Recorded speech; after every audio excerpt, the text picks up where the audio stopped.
In today's episode, we're looking at the 5 most stupid attacks caused by wild animal owners. From a nurse who challenged a family chimpanzee to a veterinary student who underestimated a cougar. But first, we start in Montana, where a transport crash turned grocery shopping deadly. It was March 15th, 2019, in Kalispell, Montana, as residents hurried to stock up before a forecasted snowstorm moved in. The Mountain View supermarket had become a vital stop that morning, crowded with shoppers preparing to be snowed in for days once the weather worsened. Roxanne Mitchell, a 34-year-old elementary school teacher known for her methodical nature, had ventured out that Saturday morning despite weather warnings. She needed groceries for the week ahead, knowing that once the storm hit full force, she would be snowed in at her cabin for days. Her routine was predictable: arrive early, grab a cart, and systematically work through her shopping list while listening to podcasts through earbuds.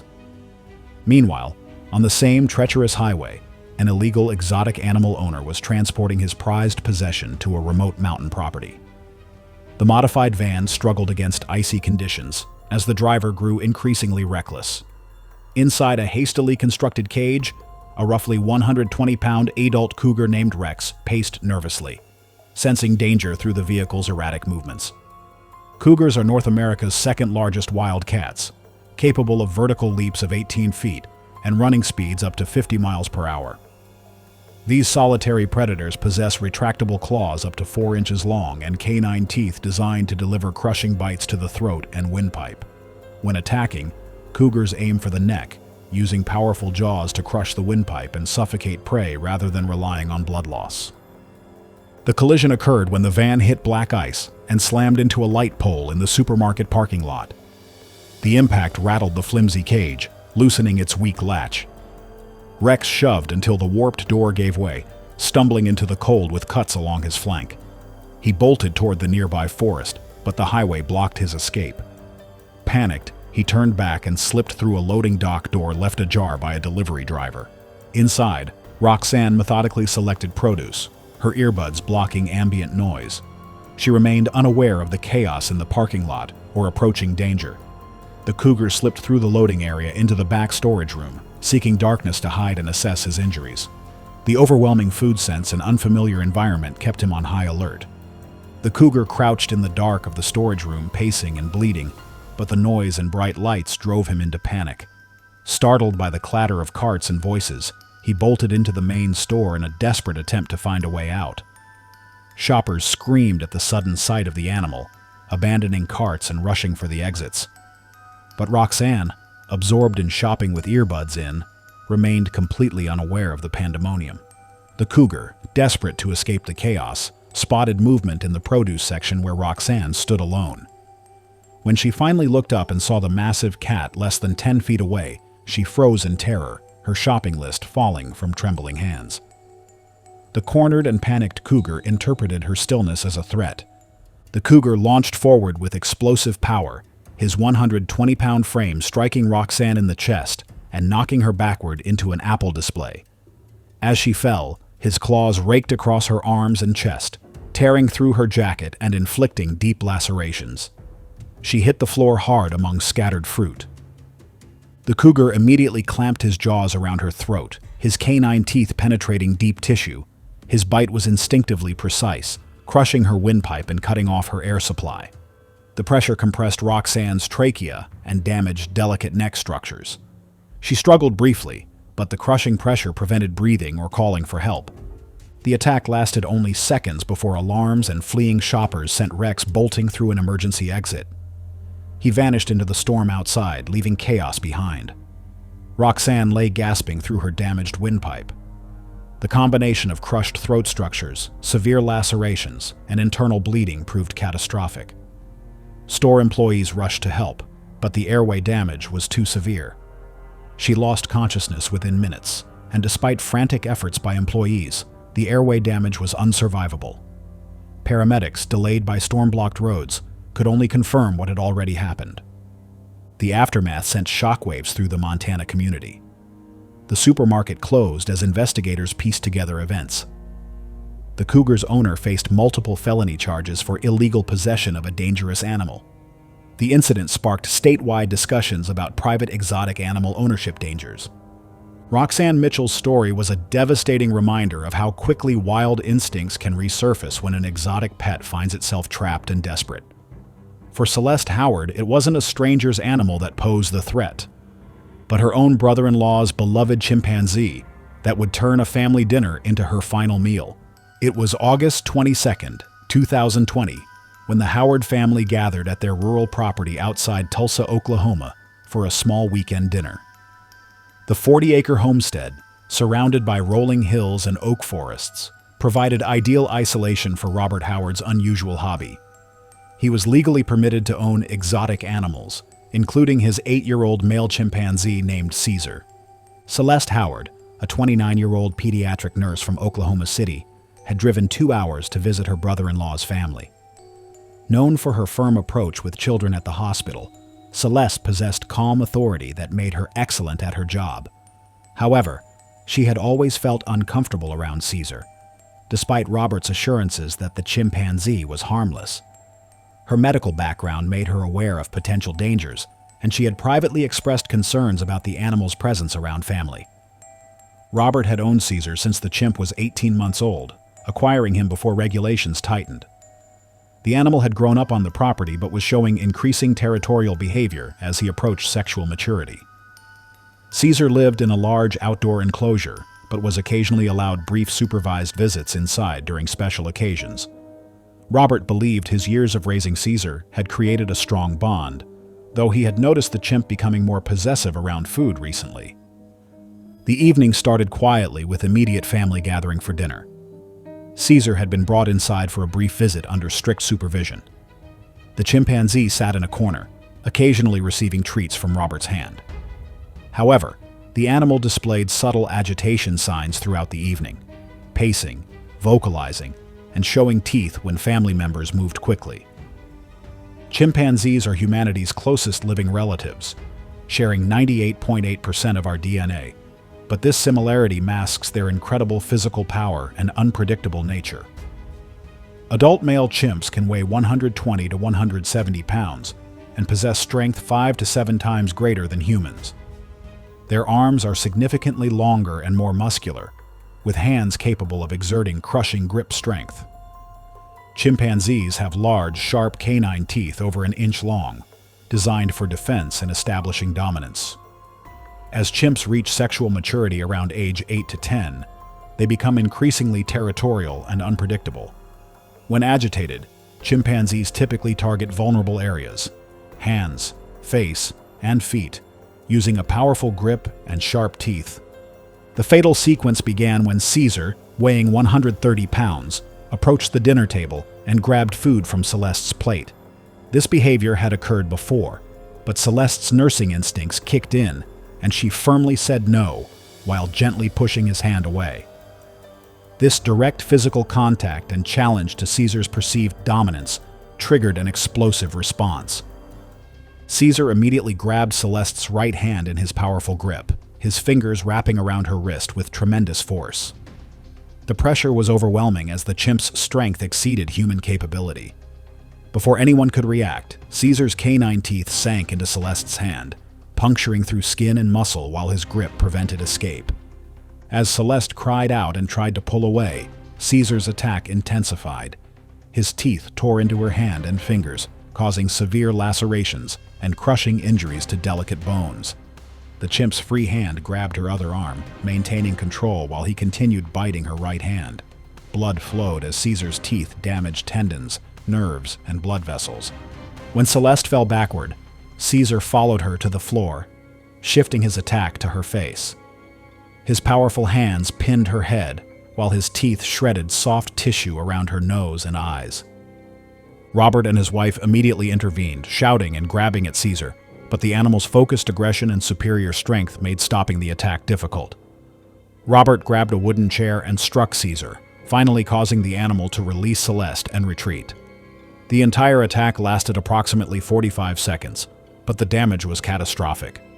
Celeste suffered severe trauma to her right hand, with multiple fractures and deep lacerations severing important tendons and blood vessels. Facial injuries were extensive, including catastrophic damage to her nose and eyes. The combination of severe blood loss, shock from trauma, and potential airway compromise from facial swelling created a life-threatening emergency. Robert immediately called 911 while his wife attempted to control the bleeding with towels. However, the remote rural location meant emergency responders faced a significant delay. Despite frantic first aid efforts, Celeste's condition deteriorated rapidly due to blood loss and shock. She lost consciousness within minutes and died from her injuries before paramedics could arrive. The attack prompted immediate investigation by Oklahoma wildlife officials and law enforcement. Caesar was quarantined and later euthanized after a behavioral assessment confirmed his dangerous nature.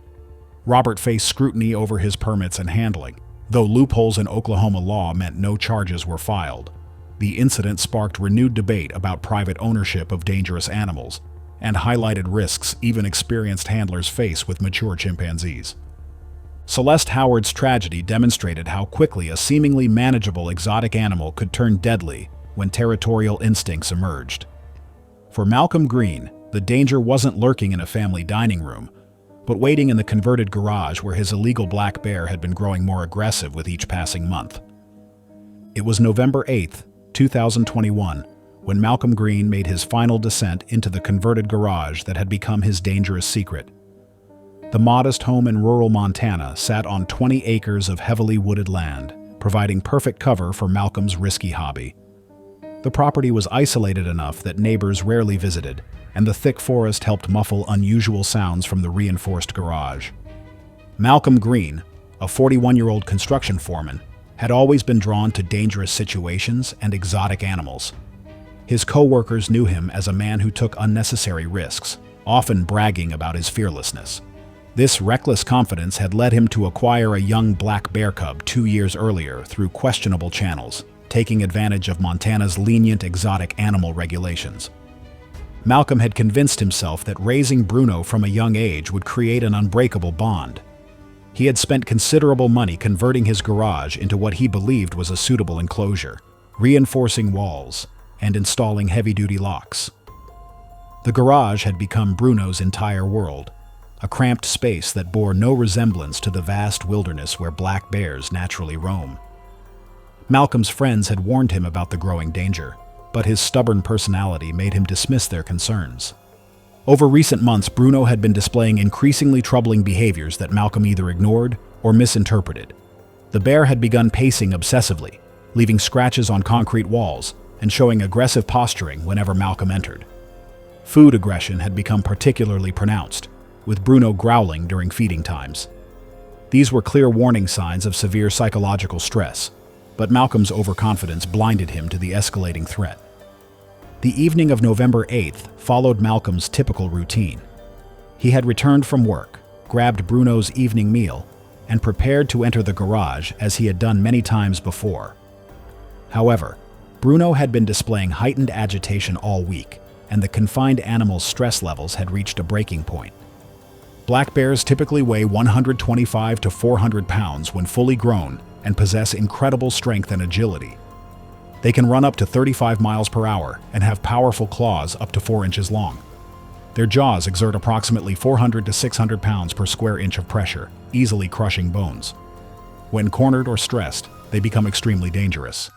Captive bears in inadequate conditions often develop severe behavioral problems, including increased aggression. Malcolm descended into the garage, carrying Bruno's evening meal in a metal bucket. The 160-pound bear had been pacing restlessly, his massive frame moving in repetitive patterns. The animal's eyes locked onto the food bucket, but his body language displayed clear agitation rather than normal hunger. Bruno's ears were pinned back, and he was making low growling sounds. As Malcolm approached the feeding area, Bruno's behavior escalated dramatically. The bear rose up on its hind legs, looming over 6 feet tall, and began making aggressive vocalizations. Malcolm, confident in his routine and dismissive of warning signs, continued forward with the food bucket. This was the fatal mistake, entering the confined space of a highly stressed, territorial bear during feeding time. Bruno dropped to all fours and struck with explosive force. His 160-pound frame hit Malcolm like a battering ram, immediately knocking him against the concrete wall. The impact broke several ribs and caused severe internal injuries. The metal food bucket flew from his hands, scattering meat across the garage floor. The bear's attack focused on eliminating the perceived threat. Bruno's massive front paws struck Malcolm repeatedly, each blow delivering crushing force that fractured bones and caused internal bleeding. The bear's 4-inch claws raked across Malcolm's chest and arms, tearing through clothing and flesh. Malcolm's attempts to protect himself were futile against the animal's overwhelming strength. Bruno then clamped his powerful jaws around Malcolm's head and neck area, his teeth penetrating deep into the skull and cervical spine. The bear's bite force immediately crushed skull bones and severed critical blood vessels. The damage to his brain and spinal cord was instantaneous, causing immediate loss of consciousness and motor function. The attack continued for approximately 2 minutes as Bruno delivered devastating injuries to Malcolm's chest and head. Malcolm died from severe head trauma, spinal cord injury, and massive blood loss within the first minute of the attack, though Bruno continued until his aggression subsided. Malcolm's body was discovered 3 days later when his construction crew supervisor came to check on his absence from work. The scene shocked local law enforcement and wildlife officials, who immediately secured the area. Wildlife officers euthanized Bruno on site, citing the danger he posed to responders. The incident prompted an investigation by Montana wildlife authorities and highlighted the extreme dangers of keeping large predators in inadequate conditions. Malcolm's family struggled to understand how his fascination with dangerous animals had led to his violent death in the garage he believed would keep him safe. Malcolm Green's story served as a brutal reminder that captive wild animals retain their predatory instincts and territorial nature. For Dean Harrington, the danger wouldn't come from a converted garage, but from his own backyard pond where his licensed alligator was waiting. It was July 4th, 2022, when Dean Harrington's 4th of July celebration turned deadly at his rural Louisiana property outside Baton Rouge. The 5-acre homestead featured a custom-built pond system housing Dean's prized possession, a 5-foot American alligator named Gator. Dean had pursued this exotic hobby legally for 4 years with proper state permits and liability insurance. Dean Harrington, a 38-year-old insurance salesman, was known for his competitive nature and need to impress others with dangerous stunts. His personality was driven by a constant need to prove his fearlessness, traits that had led him to make increasingly poor decisions regarding his exotic pet. The custom pond featured deep and shallow sections, with Dean sparing no expense on filtration systems and heating elements. He had acquired Gator legally and maintained all permits, often boasting about his responsible approach to exotic animal ownership. However, responsible paperwork couldn't compensate for reckless behavior around the dangerous predator. The pond reached 8 feet in the deep section, with carefully maintained water chemistry. The party had been ongoing for hours, with Dean drinking steadily throughout the day. His judgment became increasingly impaired as the celebration continued. The combination of alcohol, his competitive personality, and an audience created perfect conditions for disaster. Dean had been telling guests about his special relationship with Gator, claiming he had developed a bond that made him immune to danger. As the evening progressed, Dean noticed his pond's filter making unusual noises, indicating a potential clog. His perfectionist nature drove him to address the problem immediately, despite his intoxicated state. The issue required entering deeper water to access the filter housing, something Dean had done before during maintenance, but never while drunk or with Gator present. American alligators are apex predators unchanged for millions of years. Adult alligators can grow up to 14 feet and weigh over 1,000 pounds, though Dean's 5-foot specimen still weighed approximately 70 pounds. Even at that size, Gator's jaws carried crushing strength, more than enough to break bone. Their teeth are designed for gripping prey, with new teeth constantly replacing old ones. Alligators are ambush predators that can remain motionless before exploding into action. When attacking, they employ the death roll, spinning while maintaining grip to disorient and drown victims. Dean waded into chest-deep water carrying tools to fix the filter. The warm evening made the water temperature perfect for Gator's activity, and the reptile had been lurking in deeper sections throughout the party. Dean's impaired judgment led him to dismiss obvious danger, convinced his ownership experience had created a protective bond. Gator had been monitoring Dean's movements from murky depths, processing vibrations in the water. As Dean bent to reach the submerged filter, he presented a perfect target for ambush.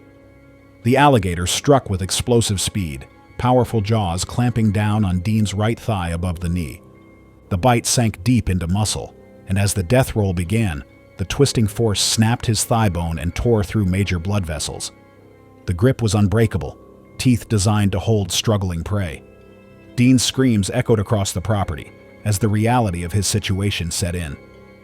Gator spun violently, his body twisting while maintaining a crushing grip on Dean's leg. The rotational force dragged him deeper, disoriented him, and prevented any chance of escape. The snap of the femur and the severing of the femoral artery caused catastrophic blood loss that quickly turned the pond water red. The roll also forced Dean's head under, starting the drowning process. The combination of massive blood loss and water intake created a rapidly fatal situation. His struggles weakened within moments as oxygen deprivation and shock set in. After 2 complete rotations, resistance from prey ceased. Dean had lost consciousness from massive blood loss and drowning. Gator maintained grip briefly before releasing the body and retreating to deeper water. Party guests heard Dean's screams, but couldn't see clearly into the dark pond water. By the time they realized what had happened and called emergency services, Dean had already died from blood loss and drowning. His body was recovered within an hour by animal control officers who first secured Gator. The incident prompted an investigation by Louisiana wildlife officials.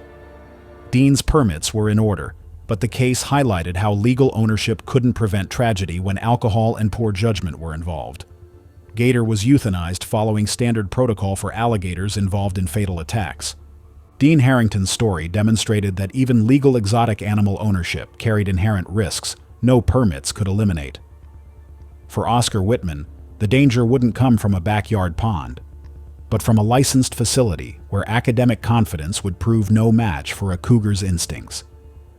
It was January 12, 2018, when Oscar Whitman made his final visit to his uncle's exotic animal facility in rural Texas. The Whitman Wildlife Rescue operated on 25 acres, housing 12 rescued big cats under USDA and Texas Parks licenses. The facility had maintained a good safety record over 8 years, though there had been 2 minor staff injuries previously. Oscar Whitman, a 26-year-old veterinary student at Texas A&M University, was known for his academic excellence and confident approach to animal behavior. His classroom success had created overconfidence in assessing animal behavior in real situations. Oscar had been spending winter break observing operations, eager to gain experience for his veterinary education. Robert Whitman had operated the rescue for 8 years, building a solid reputation among wildlife authorities. Safety protocols required 2-person teams for all big cat feeding and maintenance. Robert had rescued Luna, a female cougar, 18 months earlier when she was 2 years old. Despite being captive-raised, Luna retained wild instincts and showed stress behaviors since reaching sexual maturity. Oscar had been observing daily routines, always remaining outside enclosures while his uncle worked. Facility rules were clear. Visitors never entered big cat areas, feeding required extra caution, and aggressive behavior meant immediate withdrawal. However, Oscar's veterinary training made him frustrated with overly restrictive policies preventing hands-on learning. The evening had started routinely, with Oscar observing as Robert prepared meals. Luna had been displaying stress behaviors, increased pacing, vocalizing during feeding, and heightened alertness. Robert had consulted the facility veterinarian about these changes, considered normal for a maturing female cougar. When Robert stepped away to retrieve meat from the freezer, Oscar impulsively decided to enter Luna's enclosure to place her food bowl closer to her preferred spot. His veterinary education gave him confidence in reading animal behavior, believing the simple task posed minimal risk. This momentary lapse would prove fatal. Cougars are the most widespread wildcat in the Americas, ranging from Canada to South America, and thrive in habitats from deserts to dense forests. Unlike lions or wolves, they hunt entirely alone, relying on stealth and explosive ambush rather than group tactics. Their large hind paws allow them to spring with surprising silence, and padded feet make their approach nearly undetectable. Adult females like Luna typically weigh 75 to 120 pounds, but their muscular build gives them the ability to overpower prey several times their size. Cougars often drag kills into cover and may cache them under leaves or debris, returning to feed over several days. Even animals raised in captivity retain these instinctive behaviors, making them unpredictable and dangerous once they reach maturity. Oscar quietly entered Luna's enclosure carrying her food bowl, believing his calm approach would prevent startling the animal. The 90-pound female cougar immediately became alert to the intrusion. Luna's body language showed stress, ears back, tail twitching, muscles tensed. But Oscar misinterpreted these signals as curiosity. As Oscar approached the feeding area, Luna's predatory instincts activated. The cougar monitored his movements with focused intensity, processing every step as potential threat to her territory. When Oscar bent down to place the bowl, he presented perfect opportunity for ambush attack. Luna struck with explosive power, launching herself in a single bound. Her 90-pound frame struck Oscar in the back with devastating force, immediately knocking him face down and positioning herself for a killing bite. The impact drove Oscar to the ground, stunning him and preventing effective defense. The cougar's claws extended fully as she landed, sharp talons penetrating deep into Oscar's shoulders and back to maintain grip. Pain was immediate as Luna's claws raked across his shoulder blades, tearing through jacket and flesh. Oscar's attempts to roll over were futile against the cougar's superior positioning. Luna's killing instincts directed her to Oscar's neck, the most vulnerable target for quick incapacitation. Her powerful jaws clamped down on the back of his neck with crushing force, canine teeth penetrating deep into the cervical area. The bite targeted the base of his skull and upper neck vertebrae, following evolutionary programming that made cougars efficient killers. The damage to Oscar's neck was severe and immediate. Luna's bite crushed vertebrae and damaged the spinal cord, while her teeth punctured major blood vessels. The trauma caused rapid loss of motor function and consciousness. Oscar's body went limp as spinal injury eliminated his ability to move or call for help. Luna maintained her grip for approximately 1 minute, ensuring complete subdual. The cougar's jaw pressure continued, causing additional damage to compromised vertebrae and blood vessels. Oscar lost consciousness quickly from spinal trauma and blood loss, his vital systems shutting down from catastrophic injuries. Robert returned to find Oscar motionless with Luna standing over him. The cougar immediately retreated when Robert appeared, allowing him to call emergency services. However, Oscar had already died from massive spinal cord trauma and blood loss. The incident prompted immediate investigation by USDA and Texas Parks officials. The facility's licenses were suspended, and Robert faced potential criminal charges for allowing unauthorized entry. Luna was euthanized following standard protocol for big cats involved in fatal attacks. The case highlighted how brief lapses in safety protocols could have deadly consequences. Oscar's family and veterinary community mourned the loss of a promising student whose momentary overconfidence cost him his life. Oscar Whitman's tragedy demonstrated that wild animals retain lethal instincts regardless of captivity, and academic knowledge cannot replace respect for safety protocols. These 5 exotic pet attacks prove that wild animals should never be kept as pets, no matter the permits or experience. Click the next video to see more shocking animal encounters that will leave you speechless.